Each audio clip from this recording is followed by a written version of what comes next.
Satu, alladzina hum fi salatihim khashi'un. Syarat pertama, kalau ingin mendapatkan surga Firdaus tadi dan kebahagiaannya diturunkan ke bumi, dibawa sampai mati, masuk ke alam kubur lebih bahagia lagi, maka amalan pertama untuk melatih menguatkan iman itu, coba berlatih untuk menunaikan sholat dengan khusyuk. Kalau Anda kerjakan benar sholat ini, maka apa yang Anda dapatkan? Teman-teman ingat betul, saya mau tanya sebentar. Keabadian yang abadi disebut dengan sa'id. Kalau kita ingin turunkan ke dunia percikannya kita dapatkan, usahanya disebut dengan apa? Masih ingat? Aflah itu kalau didapatkan, kata dasarnya apa tadi? Falahun. Lihat baik-baik. Kata Allah dalam Al-Quran tadi, kalau ingin mendapatkan falahun, amalan pertama sholat. Makanya ketika dipanggil sholat, kalimat falah dilekatkan pada panggilan sholat. 5 kali diingatkan. Begitu muadzin kemudian azan memanggil Anda, hayya 'alas shalah. Anda bertanya, ya Allah kenapa kami mesti sholat? Dijawab, hayya 'alal falah. Yuk, pagi yuk. Yang sejati datang sini. Belum dapat sujud, belum dapat ruku, saya berikan. Makanya ketika orang sholatnya benar, dia akan mendapatkan 5 keutamaan. Saat di dunia nih, belum ke akhirat, 5 keutamaan yang tidak diberikan pada orang yang tidak sholat. Atau orang sholat tapi sholatnya nggak khusyuk. Sebab syarat mendapatkannya khusyuk. Alladzina hum fi sholatihim khasyi'un. Bukan alladzina hum fi sholatihim saja, tapi ada kalimat khasyi'un. Artinya yang tidak khusyuk saja nggak akan dapat, apalagi yang nggak sholat. Apa yang 5 ini? Lihat baik-baik. 1, orang yang sholatnya benar, pertama kali sebelum mendapatkan kebahagiaan hakiki dari Allah Subhanahu wa Ta'ala, akan dirubah dulu perilaku hidupnya menjadi perilaku yang lebih baik. Kalau orang itu sholatnya benar, maka sholat itu akan melatih dia untuk berubah, bertransformasi jadi orang baik. Itu ada di Quran surah ke-29 ayat ke-45. Innas sholata tanha anil fahsya'i wal munkar. Sumber keburukan cuma 2, kalau bukan fahsya itu munkar. Maaf, pornografi, porno aksi, LGBT, kata-kata jorok, kotor itu fahsya. Di orang sholat kata Allah, mustahil berkata-kata kotor. Orang sholat tidak akan pernah mencela. Orang sholat tidak punya kata-kata jorok. Jadi kalau ada sekarang orang yang sholat senang mencela orang lain, itu berarti ada masalah dalam sholatnya. Dan dia belum dijamin sebagai ahli surga terbaik. Dan hidupnya nggak bahagia. Nggak bahagia. Aneh nih. Sholat tapi senang celah orang. Aneh. Aneh. Yang paling bahaya adalah menikmati celahannya. Itu yang paling aneh. Anda ngaji. Anda ikut taklim. Taklimnya sesuai Quran. Taklimnya petunjuk sunnah. Anda sholat, Anda puasa. Tapi Anda masih senang mencela orang lain. Dan menikmati celahan itu. Kalau nggak mencela, kayaknya nggak komplit kehidupan. Maka ada yang salah dengan ibadah Anda. Ada yang keliru. Karena mustahil taat bertemu dengan maksiat. Itu mustahil. Mungkar, keburukan yang diingkari oleh hati. Sumbernya nafsu perut dengan akal. Bohong, mencuri, menipu, membunuh, merampok, membegal, mabuk dan sebagainya. Itu namanya mungkar. Orang sholat gak mungkin mengerjakan mungkar. Jadi kalau sholat kita benar, cukuplah Anda sholat, maka Anda akan jadi orang baik. Makanya kata Nabi, Anda punya anak dari kecil ajarin sholat. Sholat kalau naik jadi balik, kerjakan terus. Kasih pelajaran membuat dia mengerti. Kalau masih susah, berikan pelajaran. Ini sering diterjemahkan dengan memukul. Mukul di Arab beda dengan konteks mukul sekarang. Mukul di Arab tuh ngasih pelajaran supaya ngerti. Anda bisa terjemahkan dengan konteks lain. Uang jajannya tahan. Yang kesukaannya simpan dulu. Bisa dengan konteks kekinian. Tapi poinnya, kenapa anak Anda dari kecil ajarin sholat, sampai kenalkan dengan masjid. Ajari 3 tahun bawa ke masjid. Kenalkan dengan masjid. Gak ada masalah lari-lari itu sebelum waktu sholat. Kenalkan dulu. Dulu orang-orang tuh begitu, sebelum waktunya dikenalkan, jalan, begitu lari, biarin dulu. Setelah itu diberi pengertian, nah ini bukan tempat berlari, yang berlari di sana nanti, yang di sini nanti akan ada orang-orang baik semuanya. Terus anda lihat berbaris, baris rapi. Kalau pengen baik, ikutan baris nanti. Terus nanti ada yang mimpin di depan, namanya imam. Imam itu siapa ya? Tetangga kita bukan yang Pak Imam, bukan. Bukan. Kalau tetangga kita namanya Imam S. Arifin. Kalau yang ini imam sholat namanya. Imam sholat itu nanti akan pimpin menyembah Allah. Allah siapa ayah? Allah itulah yang memberikan ayah rizki. Allah itu yang memberikan ayah rizki sehingga bisa beli tobot buat kakak. Beli robokar poli. Ini yang poli, ini yang embers, ini yang heli. Ini dulu kakak semuanya tuh. Yang kasih Allah. Nanti kalau kakak bagus bisa ikut rapi di sini. Allah akan senang, akan ditambah lagi oleh Allah. Oh begitu ya. Datang, begitu caranya. Ini bukannya waktu sholat belum dikenalin tadi bawanya main-main di masjid. Bahkan ada yang agak repot lagi, di rumahnya susah diatur, dibilang, kamu ini susah diatur, main sana ke masjid, disuruh main, ya main di masjid. Yang salah bukan anaknya, orang tuanya. Apa rahasianya anak itu disuruh ke masjid, suruh sholat? Rahasianya, begitu anak itu sholat dengan baik, maka dia akan tumbuh jadi anak baik di kemudian hari. Itu maksudnya. Nah sekarang saya agak bingung ini. Pendidikan TK sekarang salah sih? Enggak, cuma saya agak bingung mikirnya. Ini anak belum diajarin sholat, udah diajarin manasik. Itu bagaimana cara berpikirnya Ferguson? Agak repot saya mikirnya tuh. Ya. Walaupun salah sih enggak, cuma saya bingung gitu. Kenapa nggak dikerjakan tahap yang pertama dulu? Tangga itu kan berurutan. Nggak bisa Anda lompat langsung ke 5. Kan 1, 2 belum terlewati. Jelas ya? Nah, ini gambarannya. Sholat nih. 1 pasti baik. Jadi kalau sekarang sholat, lisan belum baik, mata belum baik, sampai ke kaki, berarti ada yang salah sholatnya tuh. Ada yang nggak tepat. Tangan sembarangan, snack orang ngambil. Awas. Tuh sendal orang, mau wudhu nggak ada sendal, pakai sendal orang. Udah bilang belum? Kehujanan pakai payung orang. Udah bilang belum? Ya kan gampang Ustaz. Ini kan juga mungkin diikhlaskan karena Allah. Ya ikhlas, cuman pakainya belum minjam. Bagaimana kalau sedang pegang payung itu keluar, Anda meninggal? Nah, coba mikirin ke situ. Coba ke kantor. Kalau didorong proyek yang nggak jelas, minta tanda tangan, pikirin dulu bagaimana kalau meninggal. Kemarin saya sama teman-teman artis saya katakan begini. Anda ya, kalau Anda mengaji dengan saya, jangan pernah menerima peran maksiat. Walaupun itu sekedar adegan, tapi itu maksiat. Kalau bayangkan ketika Anda memerankan itu, Anda diwafatkan oleh Allah Subhanahu Wa Taala. Maka demi Allah saya katakan tidak ada faedahnya Anda ngaji sekarang, ngaji besok. Ketika Anda menerima peran itu, Anda wafat dalam keadaan bermaksiat di hadapan Allah Subhanahu Wa Taala. Maka saya pun katakan pada Anda, ayo belajar yang betul. Pahami, bangun sholat, belajar, dalami seperti orang tua kita dulu. Tinggalkan nyontek, budaya yang gak jelas. Rasakan ketika nyontek Anda wafat. Apa yang Anda dapatkan? Di Libya itu, kalau nyontek, di Libya ya, ini saya pernah sekolah di Libya nih. Itu kalau nyontek, dibiarin aja dulu. Dan rekornya 100% ketahuan. Begitu sudah selesai, cuma jeda 2 jam, langsung ada panggilan. Si Fulan silahkan datang ke kantor. Apa yang disediakan di kantor sudah siap. Anda diberi waktu 2 jam dari sekarang, siapkan beres-beres koper Anda, di sini sudah tertulis Anda akan pulang. Tiketnya sudah lengkap, dikawal 2 orang, dituliskan di situ anak ini nyontek gak boleh kembali ke sini. Libya. Gak ada, zero tolerance bagi yang seperti itu, keluar. Kami gak terima di sini. Harusnya begitu. Gak ada faedahnya, yang kita butuhkan amalan dari ilmu, bukan nilai-nilai itu sementara. Gak ada. Sudah. Nah ini akhirnya begini kualitasnya nih. Tertulis di ijazahnya bagus, cum laude, IPK-nya 4, tapi nggak ada aplikasinya. Yang pintar banyak, kita butuh yang baik, pintar yang baik. Sekarang yang pintar banyak, kepintarannya dipakai untuk nipu orang. Itu yang bahaya. Ahli hukum banyak yang dihukum. Ahli ekonomi tidak bisa mengangkat perekonomian. Apa yang salah? Apa yang salah? Ini yang jadi persoalan. Tapi dasar manusia, begitu di sidang mulai pakai peci, pakai baju koko, pakai tasbih, ada yang pakai kerudung. Luar biasa. Nih, 2. Orang kalau sholatnya benar, Allah akan berikan ketenangan dalam jiwanya. Tenang hatinya. Jangankan musibah kecil, musibah paling besar pun tenang aja dia. Tenang, dia paham rumusnya. Allahu Akbar. Turun Quran. Surah ke-13 ayat ke-28. Ala bidzikrillahi tatmainnul.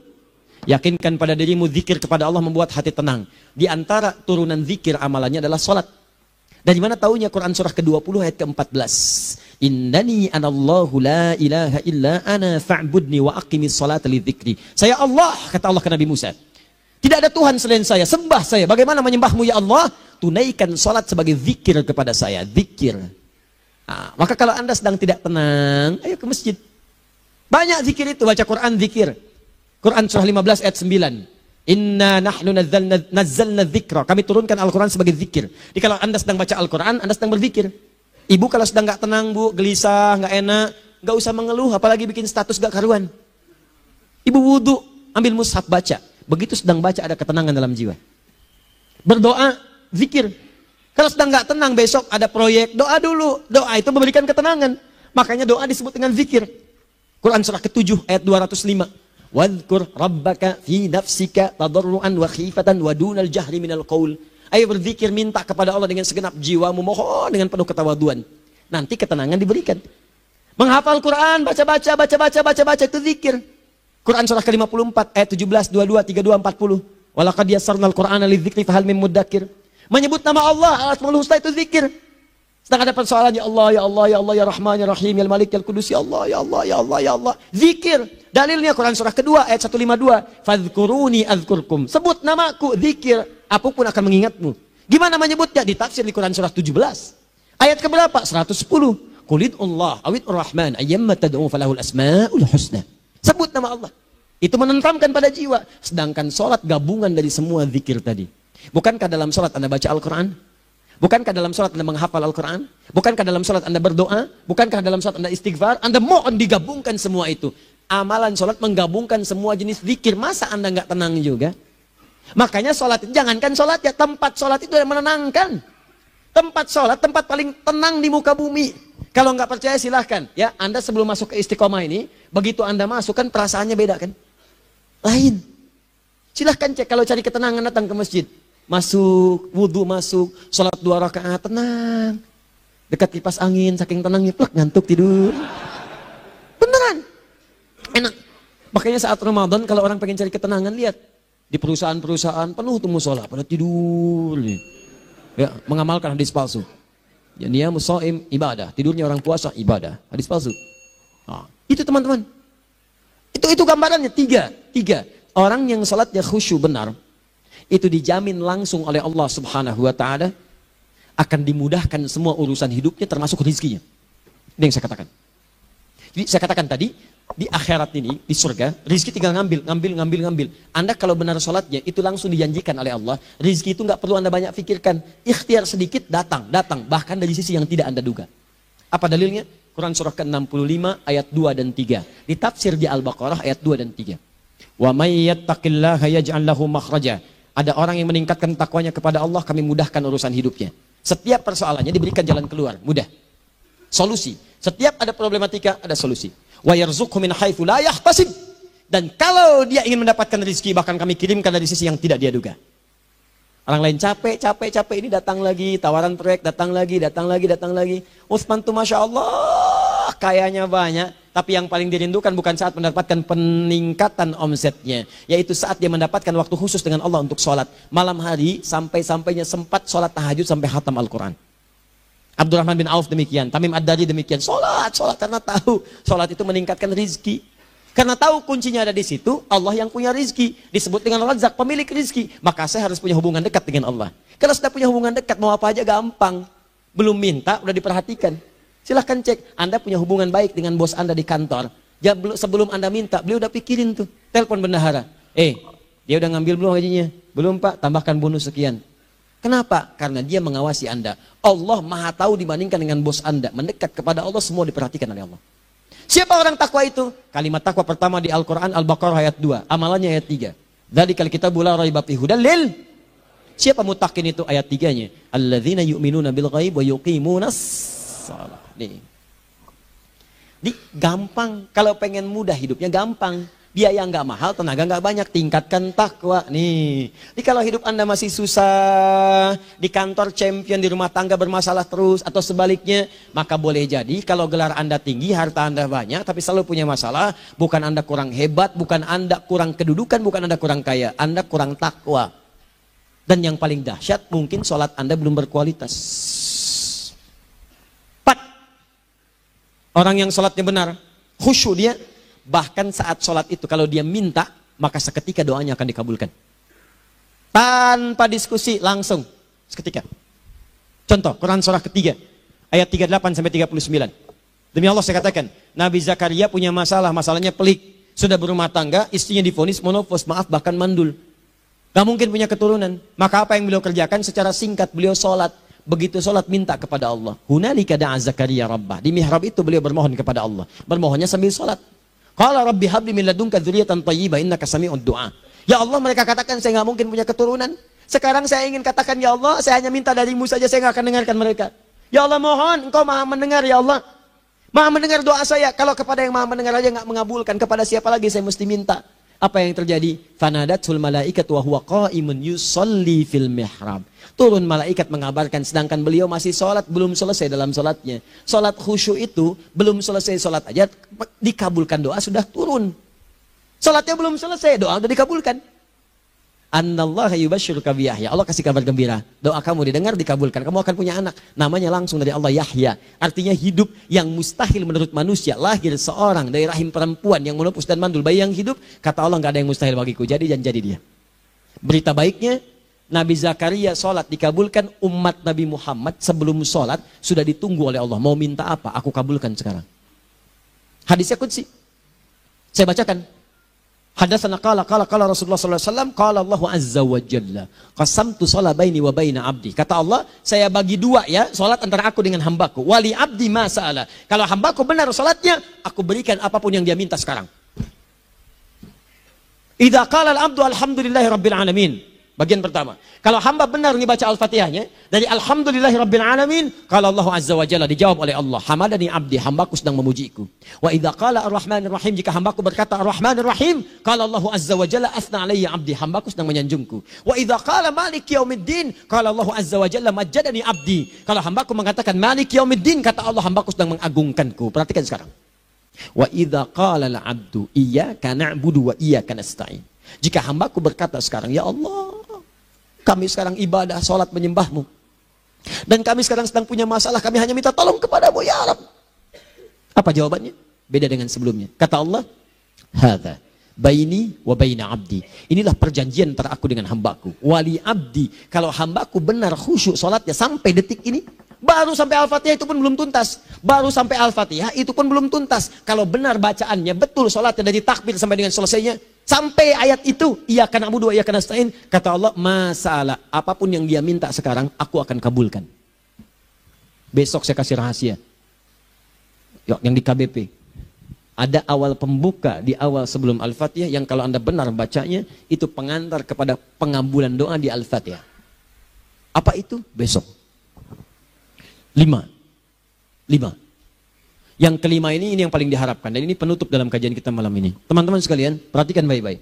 Jika Anda benar mengerjakannya, maka Allah akan jamin langsung Anda akan mendapatkan kesuksesan dan kebahagiaan di semua aktivitas Anda. Kalau jadi suami, suami yang sukses, rumah tangga yang bahagia. Kalau jadi pegawai, pegawai yang sukses, dan di kantor bahagia. Masih ingat? Kesuksesan yang menghadirkan kebahagiaan, konteksnya dunia disebut dengan falah. Dipegang disebut dengan aflah. Dikembalikan lagi ke atas. Ke surah ke-23 ayat 1 dan 2. Qad aflahal mu'minun. Apa amalannya? Alladzina hum fi salatihim khashi'un. Persoalannya, kalau Anda salat belum mendapatkan satu di antara 5 ini, apa masalahnya? Pertama masalahnya, kata Al-Quran, boleh jadi yang salat itu belum khusyuk. Apa itu khusyuk? 2 maknanya, dan saya tutup di sini.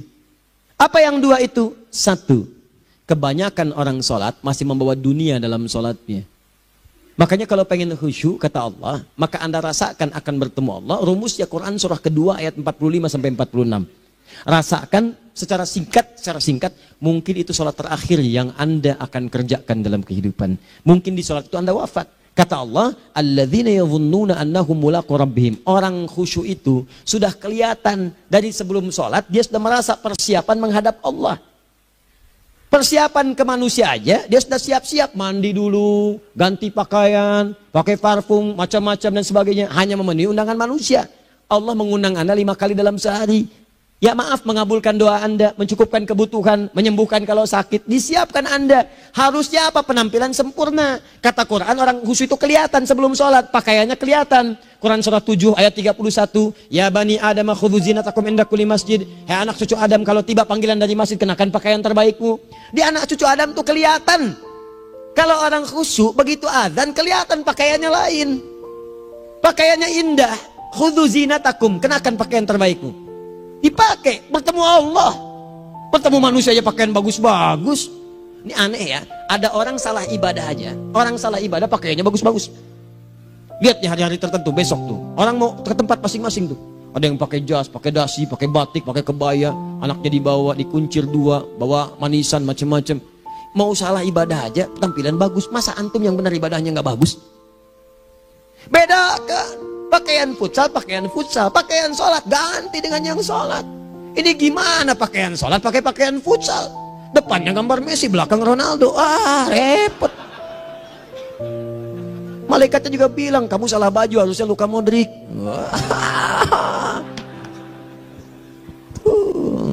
Apalah saya. Nah, yang mau tanya apa? Mourinho dipecat saya tahu. Lagi nganggur sekarang, ditawarin Benfica dia nggak terima. Sekarang jadi dia komentator di BeIN Sport. Nanti sebentar lagi dia akan komentar di laga Saudi dengan Qatar dan komentar laga Arsenal dengan Al Hilal. Digantikan oleh Solskjaer. Dia super sub dulu. Ya, super sub. Ya, the baby assassin, ya pembunuh yang berwajah baby face. Masuknya di akhir-akhir, gol. Sekarang melatih dia 5 kali kemenangan, belum kalah sama sekali. Saya hafal itu. Tapi masih di urutan ke-6, tapi jaraknya ke yang ke-4 itu tinggal 3 poin lagi. Hafal saya, Liverpool tahu cuma 4 poin sekarang bedanya, kemarin 7 kalah 2-1 sama Manchester City. Walaupun banyak analisis yang menyebutkan mungkin itu diberikan saja gitu kan, karena ada yang lain-lain. Hafal kedua Manchester City, hafal saya. Ayo mau tanya apa lagi? Tottenham Hotspur ke bawahnya, ada Chelsea, ada Arsenal, baru kemudian Manchester United. Liga Italia, wah udah gak kekejar Juventus. Ya, apa lagi? Dan seterusnya lah. Gak ada ujungnya bahas yang begituan. Jelas ya? Maksud saya, Anda tanya itu saya jawab. Tapi tidak menghilangkan ibadah kita yang lain. Dan apa ruginya? Ya tahajud dah. Apa yang bisa dikerjakan besok, lihat besok. Ya kan tahajud kan yang bisa besok. Ada orang tahajud jam 10 pagi? Gak ada. Lebih baik Anda kerjakan malam tahajud. Yang tidak bisa dilihat malam, bisa dilihat besok. Cara berpikirnya bagaimana kalau besok meninggal? Gak kesampaian teman-teman sekalian. Gak kesampaian. Nah maka dari itu, Anda kalau mau ada panggilan sholat, siap-siap baju yang bagus. Terus sempurnakan. Anda panggilan orang mandi. Panggilan Allah, buka Quran surah 5 ayat 6. Sempurnakan wudhu. Ya ayyuhalladzina amanu idza qumtum ila shalah faghsilu wujuhakum. Wudhu yang baik. Berpakaian yang rapi. Kenapa? Karena boleh jadi saat dipanggil Anda wafat saat itu. Maka wafatlah Anda dalam keadaan yang suci, dengan keadaan tobat, dengan pakaian terindah pada saat itu. Yang kedua, maaf, orang-orang kurang khusyuk itu saya tutup. Yang kedua itu karena kebanyakan orang sholat tidak paham, tidak mengerti apa yang dibaca dan dilakukan dalam sholatnya. Jujur pada diri sendiri, jawab pada diri Anda. Sampai sekarang Anda sholat, berapa persen bacaan sholat yang Anda pahami? Jangan-jangan selama ini Anda sholat ribuan kali sujud, ribuan kali ruku. Gak ada yang paham yang dibaca. Sekian persen yang paham, bagaimana sholat Anda bisa khusyuk?